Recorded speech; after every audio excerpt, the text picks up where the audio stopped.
ఈరోజు రెసిపీ పిల్లలకి ఎంతో ఇష్టమైన డోనట్స్ ఎలా చేయాలో చూసేద్దామా. Let's start.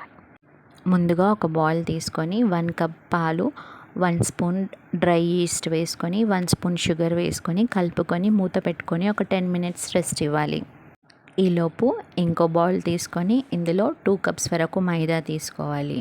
ఇప్పుడు ఈస్ట్ యాక్టివేట్ అయిన తర్వాత మైదాలో కొంచెం హోల్ చేసుకొని ఈ యాక్టివేటెడ్ ఈస్ట్ని అందులో వేసేసి మంచిగా చపాతీ పిండిలాగా కలుపుకోవాలి. ఒకవేళ మీకు ఈస్ట్లోని పాలు సరిపోకపోతే ఇంకొన్ని వాటర్ పోసుకోవచ్చు.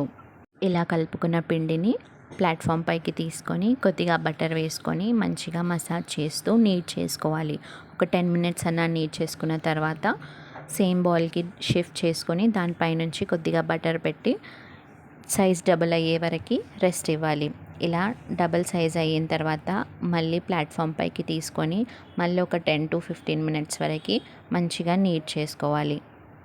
డోనట్స్ ఫ్లఫీగా సాఫ్ట్గా రావాలంటే మీరు ఎంత మంచిగా దాన్ని నీట్ చేస్తే అంత ఫ్లఫీగా వస్తాయి. అలా నీట్ చేసుకున్న తర్వాత డోనట్స్ షేప్ ఇచ్చేసి డీప్ ఫ్రై చేసుకోవడమే.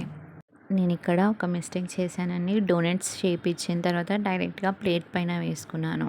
అలా వేసుకున్నందుకు ప్లేట్కి అతుక్కుపోయాయి. సో బటర్ పేపర్ వేసుకొని తర్వాత డోనట్స్ వేసుకోండి.